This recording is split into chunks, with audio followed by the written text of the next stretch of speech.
The Mask by Robert W. Chambers. Camilla, you, sir, should unmask. Stranger. Indeed? Casilda. Indeed it's time. We all have laid aside disguise but you. Stranger. I wear no mask. Camilla, terrified, aside to Casilda. No mask, no mask. The King in Yellow, Act 1, Scene 2. Part 1. Although I knew nothing of chemistry, I listened fascinated. He picked up an Easter lily, which Genevieve had brought that morning from Notre Dame, and dropped it into the basin. Instantly the liquid lost its crystalline clearness. For a second the lily was enveloped in a milk-white foam, which disappeared, leaving the fluid opalescent. Changing tints of orange and crimson played over the surface, and then what seemed to be a ray of pure sunlight struck through from the bottom where the lily was resting. At the same instant he plunged his hand into the basin and drew out the flower. There is no danger, he explained. If you choose the right moment, that golden ray is the signal. He held the lily toward me, and I took it in my hand. It had turned to stone, to the purest marble. You see, he said, it is without a flaw. What sculptor could reproduce it? The marble was white as snow, but in its depths the veins of the lily were tinged with palest azure, and a faint flush lingered deep in its heart. Don't ask me the reason of that, he smiled, noticing my wonder. I have no idea why the veins and heart were tinted, but they always are. Yesterday I tried one of Genevieve's goldfish. There it is. The fish looked as if sculpted in marble, but if you held it in the light, the stone was beautifully veined with a faint blue, and from somewhere within came a rosy light, like the tint which slumbers in an opal. I looked into the basin. Once more it seemed filled with the clearest crystal. If I should touch it now, I demanded. I don't know, he replied, but you had better not try. There is one thing I'm curious about, I said, and that is where the ray of sunlight came from. It looked like a sunbeam, true enough, he said. I don't know, it always comes when I immerse any living thing. Perhaps, he continued, smiling, perhaps it is the vital spark of the creature escaping to the source from whence it came. I saw he was mocking and threatened him with a mahl stick, but he only laughed and changed the subject. Stay to lunch. Genevieve will be here directly. I saw her going to early mass, I said, and she looked as fresh and sweet as that lily, before you destroyed it. Do you think I destroyed it? Said Boris gravely. Destroyed? Preserved? How can we tell? We sat in the corner of a studio near his unfinished group of the Fates. He leaned back on the sofa, twirling a sculptor's chisel and squinting at his work. By the way, he said, I have finished pointing up that old academic Ariadne, and I suppose it will have to go to the salon. It's all I have ready this year, but after the success of the Madonna brought me, I feel ashamed to send a thing like that. The Madonna, an exquisite marble for which Genevieve had sat, had been the sensation of last year's salon. I looked at the Ariadne. It was a magnificent piece of technical work, but I agreed with Boris that the world would expect something better of him than that. Still, it was impossible now to think of finishing in time for the salon, that splendid, terrible group half shrouded in the marble behind me.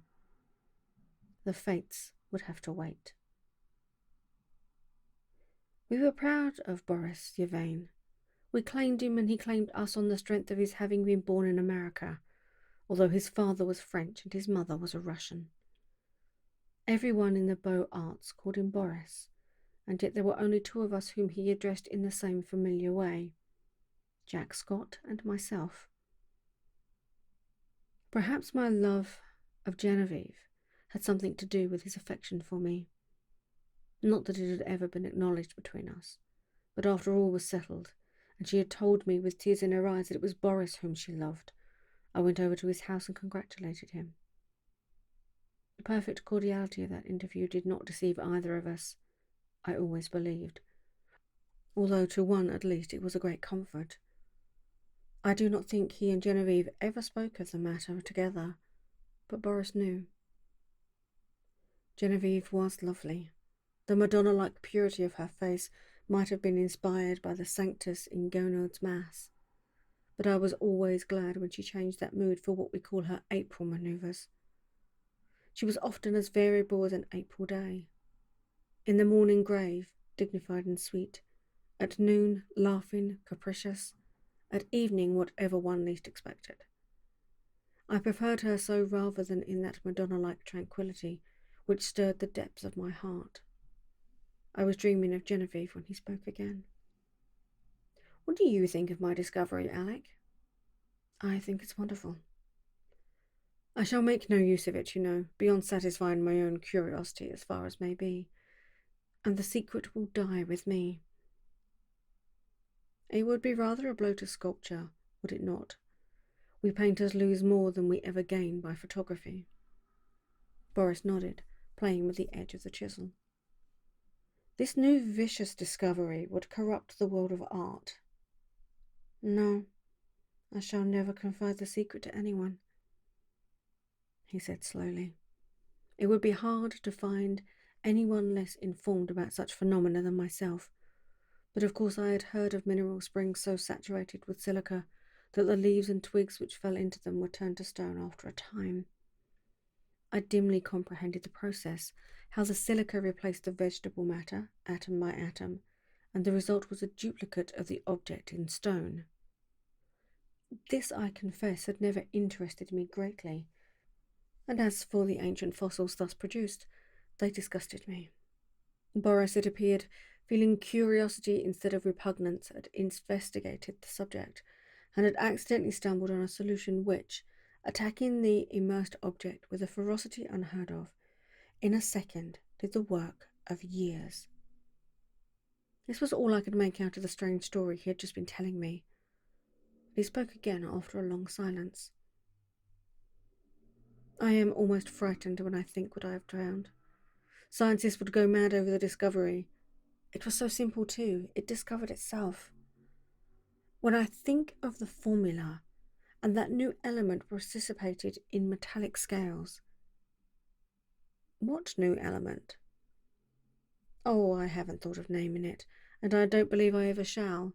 There are enough precious metals now in the world to cut throats over. I pricked up my ears. Have you struck gold, Boris? No. Better. But see here, Alec, he laughed, starting up. You and I have all we need in this world. Ah, how sinister and covetous you look already. I laughed too, and told him I was devoured by the desire for gold, and we had better talk of something else. So when Genevieve came in shortly after, we had turned our backs on alchemy. Genevieve was dressed in silvery grey from head to foot. The light glinted along the soft curves of her fair hair as she turned her cheek to Boris. Then she saw me and returned my greeting. She had never before failed to blow me a kiss with the tips of her white fingers, and I promptly complained of the omission. She smiled and held out her hand, which dropped almost before it had touched mine, and then said, looking at Boris, "You must ask Alec to stay for luncheon." This also was something new. She'd always asked me herself until today. I did, said Boris shortly. And you said yes, I hope. She turned to me with a charming, conventional smile. I might have been an acquaintance of the day before yesterday. I made her a low bow. Je vais bien, l'année, madame. But refusing to take up our usual bantering tone, she murmured a hospitable commonplace and disappeared. Boris and I looked at one another. I'd better go home, don't you think? I asked. Hanged if I know, he replied frankly. While we were discussing the advisability of my departure, Genevieve reappeared in the doorway without her bonnet.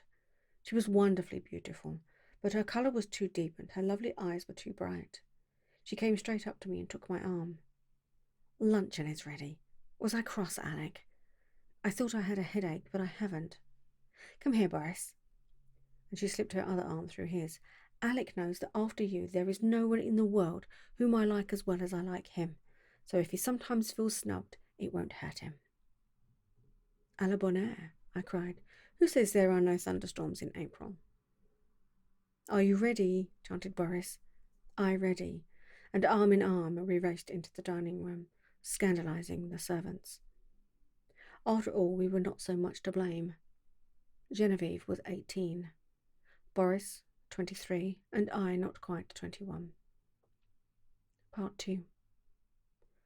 Some work that I was doing about this time on the decorations for Genevieve's boudoir kept me constantly at the quaint little hotel in the Rue Saint-Cécile. Boris and I in those days laboured hard, but as we pleased, which was fitfully, and we all three, with Jack Scott, idled a great deal together.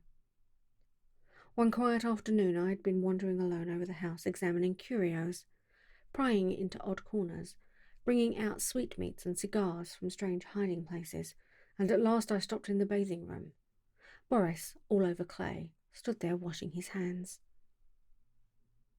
The room was built of rose-coloured marble, except in the floor, which was tessellated in rose and grey. In the centre was a square pool sunken below the surface of the floor. Steps led down into it. Sculptured pillars supported its frescoed ceilings. A delicious marble Cupid appeared to have just alighted on his pedestal at the upper end of the room. The whole interior was Boris's work and mine. Boris, in his working clothes of white canvas, scraped the traces of clay and red moulding wax from his handsome hands and coquetted over his shoulder with the Cupid. "I see you," he insisted. "Don't try to look the other way and pretend not to see me. You know who made you, little humbug." It was always my role to interpret Cupid's sentiments in these conversations, and when my turn came I responded in such a manner. Boris seized my arm and dragged me towards the pool, declaring he would duck me. Next instant he dropped my arm and turned pale. "Good God," he said, "I forgot the pool is full of the solution." I shivered a little, and Charlie advised him to remember better when he had stored the precious liquid. "In heaven's name, why do you keep a small lake of that gruesome stuff here of all places?" I asked. "I want to experiment on something large," he replied.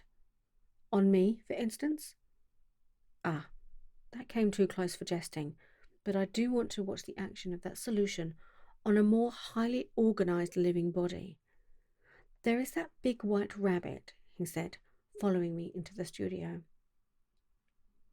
Jack Scott, wearing a paint-stained jacket, came wandering in, appropriated all the oriental sweetmeats he could lay his hands on, looted the cigarette case, and finally, hearing Boris, disappeared together to visit the Luxembourg Gallery, where a new silver bronze by Rodin and a landscape of Monet's were claiming the exclusive attention of artistic France. I went back to the studio and resumed my work. It was a Renaissance screen, which Boris wanted me to paint for Genevieve's boudoir, but a small boy who was unwillingly dawdling through a series of poses for it today refused all bribes to the good.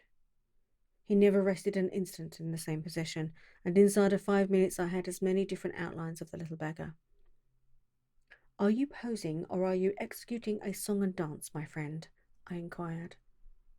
"Whichever monsieur pleases," he replied with an angelic smile. Of course I dismissed him for the day, and of course I paid him for the full time, that being the way we spoiled our models. After the young imp was gone, I made a few perfunctory daubs at my work, but was so thoroughly out of humour that it took me the rest of the afternoon to undo the damage I had done. So at last I scraped my palette, stuck my brushes in the bowl of black soap, and strolled into the smoking room. I really believe that, excepting Genevieve's apartments, no room in the house was so free from the perfume of tobacco as this one. It was a queer chaos of odds and ends, hung with threadbare tapestry. A sweet-toned odd spinet in good repair stood by the window. There were strands of weapons, some old and dull, others bright and modern, festoons of Indian and Turkish armour over the mantel, 2 or 3 good pictures and a pipe rack. It was here we used to come for new sensations in smoking. I doubt if any type of pipe ever existed which had not represented in that rack. When we had selected one, we immediately carried it somewhere else and smoked it, for the place was, on the whole, more gloomy and less inviting than any in the house. But this afternoon, the twilight was very soothing. The rugs and skins on the floor looked brown and soft and drowsy. The big couch was piled with cushions. I found my pipe and curled up there for an unaccustomed smoke in the smoking room. I had chosen one with a long, flexible stem, and lighting it fell to dreaming. After a while it went out, but I did not stir. I dreamed on, and presently fell asleep. I awoke to the saddest music I'd ever heard. The room was quite dark, and I had no idea what time it was. A ray of moonlight slivered one edge of the old spinet, and the polished wood seemed to exhale the sounds as perfume floats above a box of sandalwood. Someone rose in the darkness and came away weeping quietly, and I was fool enough to cry out, "Genevieve." She stopped at my voice, and I had time to curse myself while I made a light and tried to raise her from the floor. She shrank away with a murmur of pain. She was very quiet and asked for Boris. I carried her to the divan and went to look for him, but he was not in the house, and the servants were gone to bed. Perplexed and anxious, I hurried back to Genevieve. She lay where I had left her, looking very white. "I can't find Boris nor any of the servants," I said. "I know," she answered, fainting. "Boris has gone to Ept with Mr. Scott. I did not remember when I sent you for him just now. But he can't get back in that case before tomorrow evening. And are you hurt? Did I frighten you into falling? What an awful fool I am. But I was only half awake." "Boris thought you had gone home before dinner. Do please excuse us for letting you stay here all this time." "I've had a long nap," I laughed, so sound that I did not know whether I was still asleep or not when I found myself staring at a figure that was moving towards me and called out your name. "Have you been trying the old spinet? You must have played very softly." I would tell 1,000 more lies worse than that one to see the look of relief that came into her face. She smiled adorably and said in her natural voice, "Alec, I tripped on that wolf's head and I think my ankle is sprained. Please call Marie and then go home." I did as she bade me and left her there when the maid came in. At noon next day when I called, I found Boris walking restlessly about his studio. "Genevieve is asleep just now," he told me. "The sprain is nothing, but why should she have such a high fever? The doctor can't account for it, or else he will not," he muttered. "Genevieve has a fever?" I asked. "I should say so, and have actually been a little light-headed at intervals all night.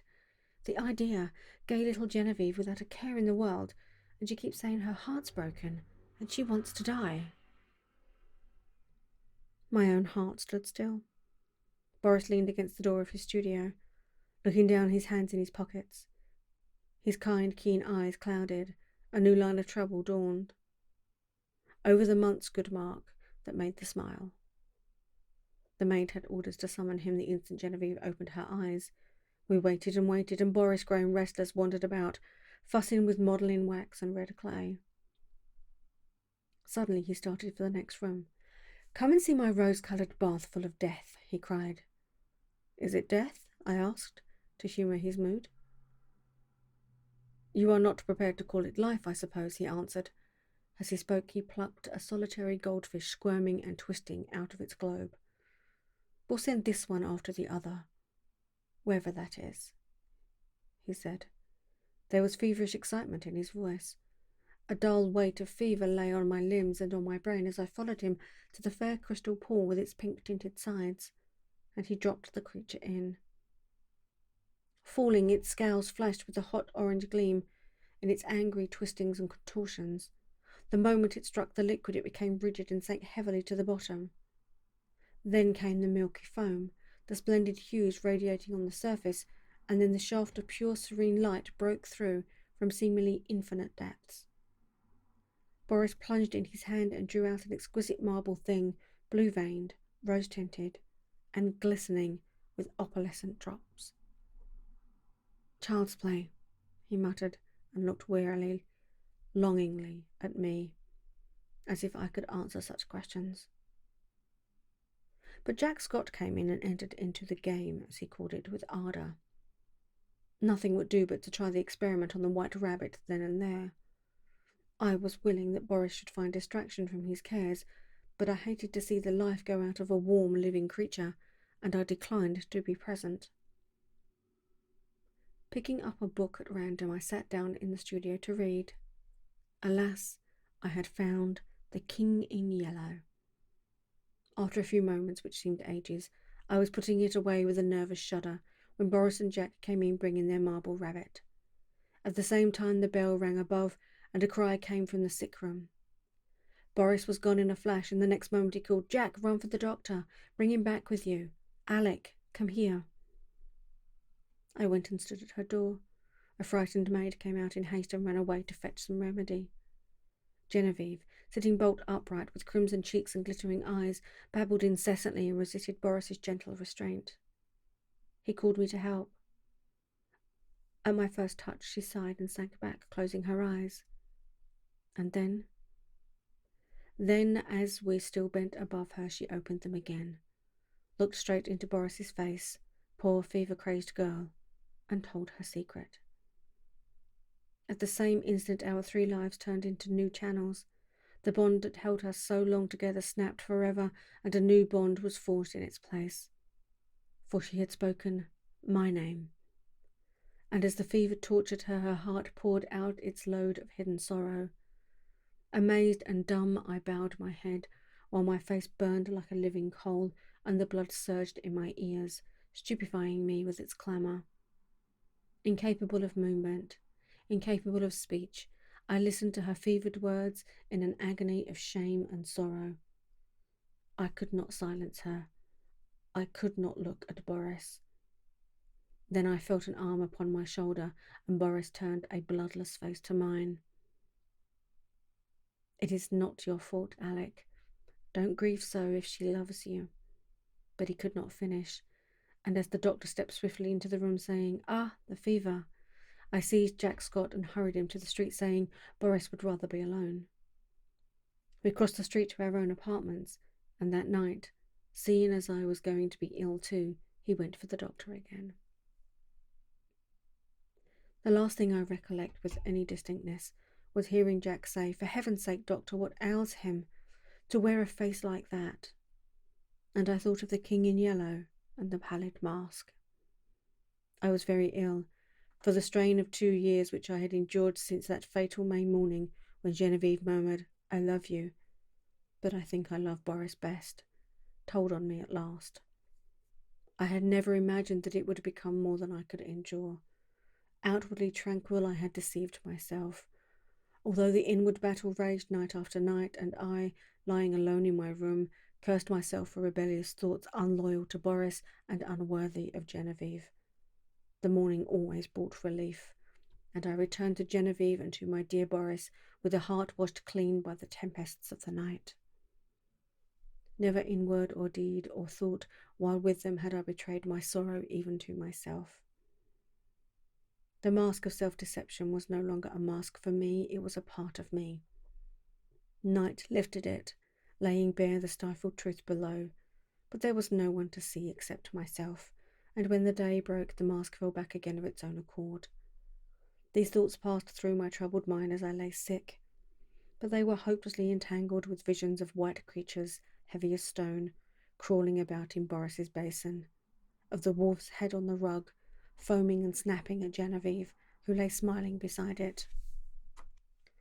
I thought too of the King in Yellow, wrapped in the fantastic colours of his tattered mantle, and that bitter cry of Casilda, "Not upon us, O King, not upon us." Feverishly I struggled to put it from me, but I saw the lake of Harley, thin and blank, without a ripple or wind to stir it, and I saw the towers of Carcosa behind the moon. Aldebaran, the Hyades, Allure, Hastur, glided through the cloud rifts which fluttered and flapped as they passed like the scalloped tatters of the King in Yellow. Among all these, one sane thought persisted. It never wavered, no matter what else was going on in my disordered mind, that my chief reason for existing was to meet some requirement of Boris and Genevieve. What this obligation was, its nature was never clear. Sometimes it seemed to be protection, sometimes support through a great crisis. Whatever it seemed to be for the time, its weight rested only on me, and I was never so ill or so weak that I did not respond with my whole soul. There were always crowds of faces about me, mostly strange, but a few I recognized. Boris among them. Afterwards they told me that this could not have been, but I know that once at least he bent over me. It was only a touch, a faint echo of his voice.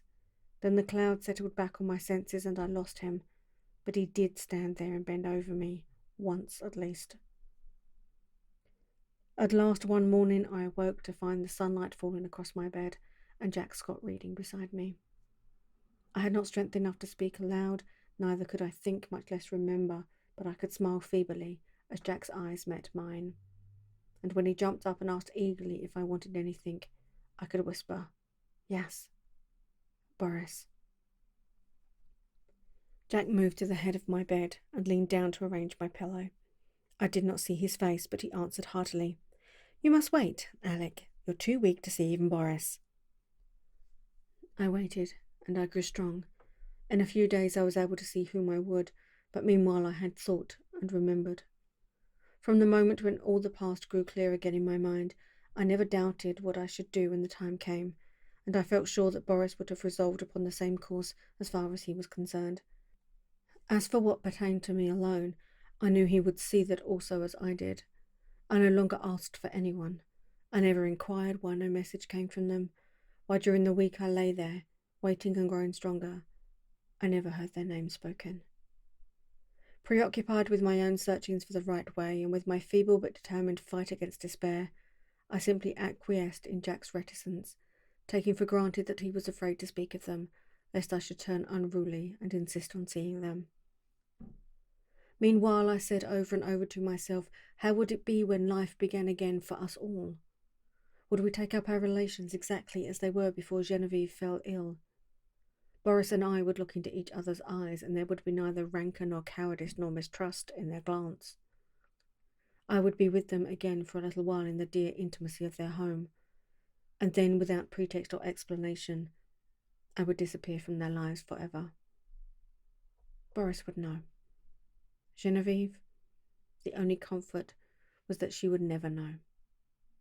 It seemed as I thought it over that I had found the meaning of that sense of obligation which had persisted all through my delirium, and the only possible answer to it. So when I was quite ready, I beckoned Jack to me one day and said, "Jack, I want Boris at once, and take my dearest greeting to Genevieve." When at last he made me understand that they were both dead, I fell into a wild rage that tore all my little convalescent strength to atoms.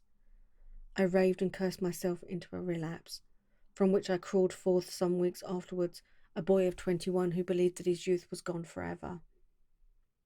I seemed to be past the capability of further suffering, and one day when Jack handed me a letter and the keys to Boris's house, I took them without a tremor and asked him to tell me all.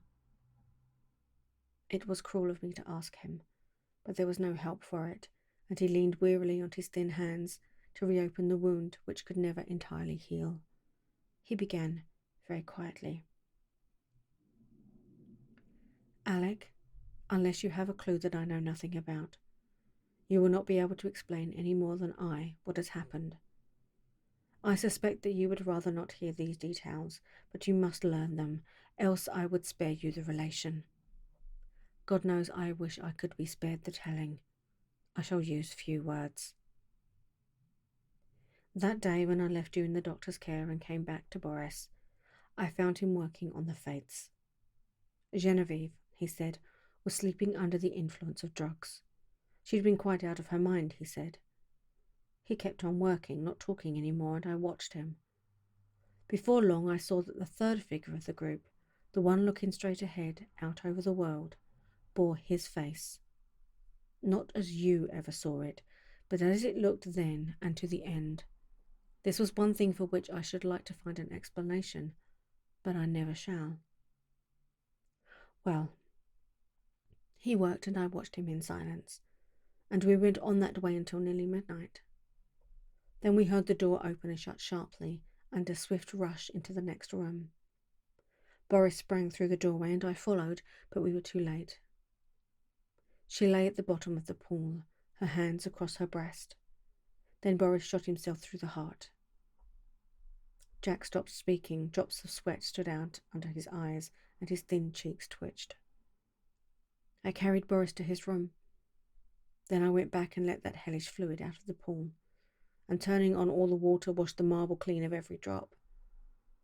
When at length I dared descend the steps, I found her lying there as white as snow. At last, when I decided what was best to do, I went into the laboratory and first emptied the solution in the basin into the waste pipe. Then I poured the contents of every jar and bottle after it. There was wood in the fireplace, so I built a fire, and breaking the locks of Boris's cabinet, I burnt every paper, notebook and letter that I found there. With a mallet from the studio, I smashed to pieces all the empty bottles, then loaded them into a coal scuttle. I carried them to the cellar and threw them over the red-hot bed of furnace. 6 times I made the journey, and at last not a vestige remained of anything which might again aid in seeking for the formula which Boris had found. Then at last I dared call the doctor. He is a good man, and together we struggled to keep it from the public. Without him I never could have succeeded. At last we got the servants paid and sent away into the country, where old Rosier keeps them quiet with stories of Boris and Genevieve's travels in distant lands, from whence they will not return for years. We buried Boris in the little cemetery of Survey. The doctor is a good creature and knows when to pity a man who can bear no more. He gave his certificate of heart disease and asked no questions of me. Then, lifting his head from his hands, he said, "Open the letter, Alec. It is for both of us." I tore it open. It was Boris's will, dated a year before. He left everything to Genevieve, and in case of her dying childless, I was to take control of the house in the Rue Saint-Cécile, and Jack Scott the management of Ept. On our deaths, the property reverted to his mother's family in Russia, with the exception of the sculptured marbles executed by himself. These he left to me. The page blurred under our eyes, and Jack got up and walked to the window. Presently he returned and sat down again. I dreaded to hear that he was going to say, but he spoke with the same simplicity and gentleness. Genevieve lies before the Madonna in the marble room. The Madonna bends tenderly above her, and Genevieve smiles back into that calm face that would never have been except for her. His voice broke, but he grasped my hand, saying, "Courage, Alec." Next morning he left for Ept to fulfill his trust. Part 4. The same evening I took the keys and went into the house I had known so well. Everything was in order, but the silence was terrible. Though I went twice to the door of the marble room, I could not force myself to enter. It was beyond my strength. I went into the smoking room and sat down before a spinet. A small lace handkerchief lay on the keys, and I turned away, choking. It was plain I could not stay, so I locked every door, every window, and the 3 front and back gates, and went away. Next morning Alcide packed my valise, and leaving him in charge of my apartments, I took the Orient Express for Constantinople. During the 2 years that I wandered through the East, at first in our letters we never mentioned Genevieve and Boris, but gradually their names crept in. I recollect particularly a passage in one of Jack's letters replying to one of mine. "What you tell me of seeing Boris bending over you while you lay ill, and feeling his touch on your face, and hearing his voice, of course troubles me. This that you describe must have happened a fortnight after he died. I say to myself that you were dreaming, that it was part of your delirium, but the explanation does not satisfy me, nor would it you." Toward the end of the 2nd year, a letter came from Jack to me in India, so unlike anything that I had ever known of him that I decided to return at once to Paris. He wrote, "I am well, and sell all my pictures as artists do who have no need of money. I have not a care of my own, and I am more restless than if I had. I am unable to shake off a strange anxiety about you. It is not apprehension, it is rather a breathless expectancy. Of what, God knows. I can only say it is wearing me out. Nights I dream always of you and Boris. I can never recall anything afterwards, but I wake in the morning with my heart beating, and all day the excitement increases until I fall asleep at night to recall the same experience. I am quite exhausted by it, and have determined to break up this morbid condition. I must see you. Shall I go to Bombay, or will you come to Paris? I telegraphed him to expect me by the next steamer. When I met him, I thought he had changed very little. He insisted, looked in splendid health.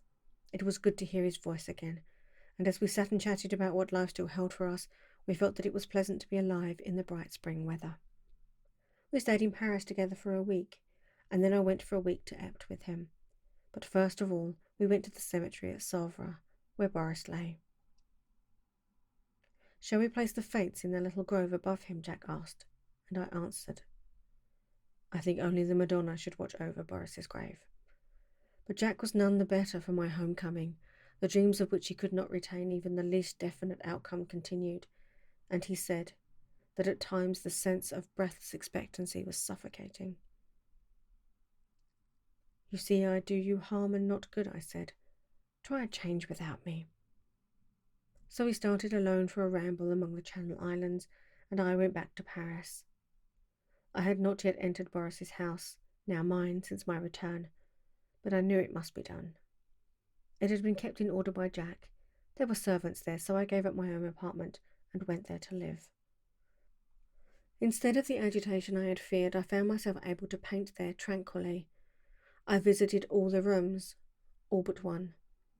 I could not bring myself to enter the marble room where Genevieve lay, and yet I felt the longing growing daily to look upon her face, to kneel beside her. One April afternoon I lay dreaming in the smoking room, just as I had lain 2 years before, and mechanically I looked among the tawny Eastern rugs for the wolf skin. At last I distinguished the pointed ears and flat cruel head, and I thought of my dream where I saw Genevieve lying beside it.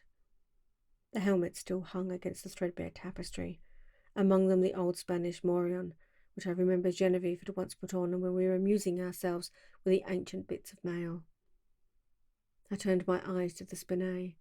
Every yellow key seemed eloquent of her caressing hand, and I rose, drawn by the strength of my life's passion to the sealed door of the marble room. The heavy door swung inward under my trembling hands. Sunlight poured through the window, tipping with gold the wings of Cupid, and lingered like a nimbus over the brows of the Madonna. Her tender face bent in compassion over a marble form so exquisitely pure that I knelt and signed myself. Genevieve lay in the shadow under the Madonna, and yet through her white arms I saw the pale azure vein, and beneath her softly clasped hands the folds of her dress were tinged with rose, as if from some faint warm light within her breast. Bending with a breaking heart, I touched the marble drapery with my lips, then crept back into the silent house. A maid came and brought me a letter, and I sat down in the little conservatory to read it. But as I was about to break the seal, seeing the girl lingering, I asked her what she wanted. She stammered something about a white rabbit that had been caught in the house, and asked what should be done with it. I told her to let it loose in the walled garden behind the house, and opened my letter. It was from Jack, but so incoherent that I thought he must have lost his reason. It was nothing but a series of prayers to me not to leave the house until he could get back. He could not tell me why. They were the dreams, he said. He could explain nothing, but he was sure that I must not leave the house in Rue Saint-Cécile. As I finished reading, I raised my eyes and saw the same maidservant standing in the doorway, holding a glass ditch in which 2 goldfish were swimming. "Put them back into the tank and tell me what you mean by interrupting me," I said. With a half-suppressed whimper, she emptied water and fish into an aquarium at the end of the conservatory. Turning to me, asked my permission to leave my service. She said people were playing tricks on her, evidently with the design of getting her into trouble. The marble rabbit had been stolen, and a live one had been brought into the house. The 2 beautiful marble fish were gone, and she had just found those common, live things flopping on the dining room table. I assured her and sent her away, saying I would look about myself. I went into the studio. There was nothing there but my canvases and some casts, except the marble of the Easter lily. I saw it on a table across the room. Then I strode angrily over to it, but the flower I lifted from the table was fresh and fragile and filled the air with perfume. Then suddenly I comprehended and sprang through the hallway to the marble room. The door flew open, the sunlight streamed into my face, and through it, in a heavenly glory, the Madonna smiled, as Genevieve lifted her flushed face from her marble couch and opened her sleepy eyes.